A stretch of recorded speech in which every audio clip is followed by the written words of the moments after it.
Assalamualaikum warahmatullahi wabarakatuh. Perkenalkan, nama saya Farah Azra Azwa dari kelas 11 IPS 2, nomor absen 33. Pada video kali ini saya akan menjelaskan salah satu sejarah pahlawan Indonesia, yaitu Sutomo.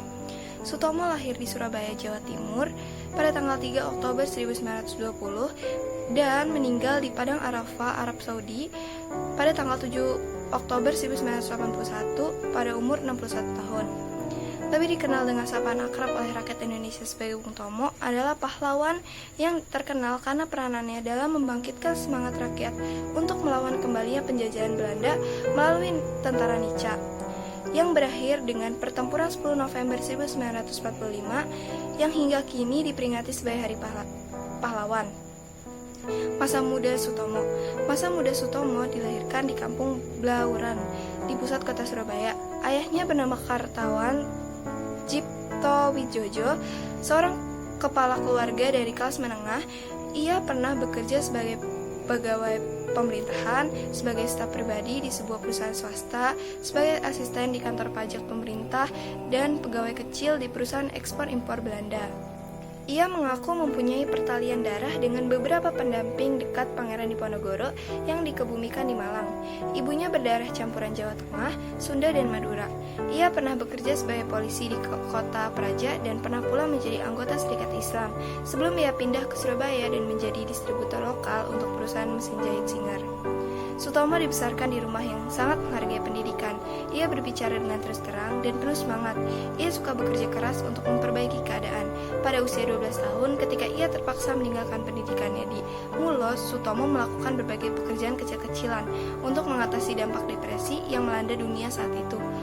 Belakangan, ia menyelesaikan pendidikan HBS-nya lewat korespondensi, tetapi tidak pernah resmi lulus.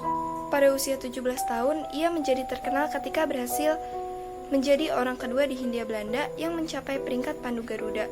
Sebelum pendudukan Jepang pada 1942, peringkat ini hanya dicapai oleh 3 orang di Indonesia. Selanjutnya saya akan membahas tentang pemimpin perjuangan pertempuran Surabaya 10 November 1945. Di situ, Sutomo pernah menjadi seorang jurnalis yang sukses. Kemudian, ia bergabung dengan sejumlah kelompok politik dan sosial. Ketika ia terpilih pada 1944 untuk menjadi anggota Gerakan Rakyat Baru yang disponsori oleh Jepang, hampir tak seorang pun yang mengenal dia. Namun, semua itu mempersiapkan Sutomo untuk peranannya yang sangat penting ketika pada Oktober dan November 1945 ia menjadi salah satu pemimpin yang menggerakkan dan membangkitkan semangat rakyat Surabaya. Waktu itu, pada masa-masa setelah proklamasi kemerdekaan, suasana di Surabaya mencengkam. Setelah Jepang menyerang kepada sekutu, tentara Inggris yang bergabung dalam Allied Forces Netherlands East Indies atau AFNI datang ke Surabaya bersama dengan tentara Netherlands Indies Civil Administration atau NICA. Misi tentara sekutu ini adalah melucuti tentara Jepang dan memulungkan mereka ke negaranya. Namun diam-diam mereka juga punya niat mengembalikan Indonesia sebagai jajahan pemerintah Belanda. Sesuatu yang membuat berang rakyat Indonesia di Surabaya adalah sebagai bangsa yang sudah menyatakan diri mereka, harga diri rakyat Indonesia di Surabaya seolah diinjak-injak ketika pada 18 September 1945 Belanda mengibarkan bendera negaranya di Hotel Yamato. Bentuk perlawanan rakyat disobeknya kain biru pada bendera itu hingga hanya merah dan putih yang tersisa. Suasana terus memanas sampai pada tanggal 30 Oktober 1945, pemimpin Inggris Brigadir Jenderal Malabai terbunuh karena tembakan seorang pemuda Indonesia. Situasi ini memancing konflik yang lebih runcing. Inggris mengultimatum rakyat Indonesia untuk menyerahkan senjata pada 10 November, tetapi ini ditanggapi lagi dengan perlawanan. Inilah puncak pertempuran Surabaya. Dalam pertempuran itu, Bung Tomo terus menggelorakan semangat rakyat untuk menantang penjajah. Ia meneriakan orasi yang kita kenal sampai sekarang, yaitu, "Kita tunjukkan bahwa kita ini adalah benar-benar orang yang ingin merdeka, dan untuk kita saudara-saudara lebih baik kita hancur lebur daripada tidak merdeka. Semboyan kita tetap merdeka atau mati." Kata-kata itu terus menantikan keberanian pada para pejuang. Puncak pertempuran itu yang terjadi pada 10 November kini kita kenang sebagai Hari Pahlawan. Masa setelah kemerdekaan. Setelah kemerdekaan Indonesia, Sutomo sempat terjun dalam dunia politik pada tahun 1950-an, tetapi ia tidak merasa bahagia dan kemudian ia menghilang dari panggung politik. Pada akhir masa pemerintahan Soekarno dan awal pemerintahan Soeharto yang mula-mula didukungnya, Sutomo kembali muncul sebagai tokoh nasional. Padahal, berbagai jabatan kenegaraan penting pernah disandang Bung Tomo. Ia pernah menjadi Menteri Negara Urusan Bekas Pejuang Bersenjata atau veteran sekaligus Menteri Sosial di AD Interim pada 1955 sampai 1956 di era Kabinet Perdana Menteri Burhanuddin Harahap.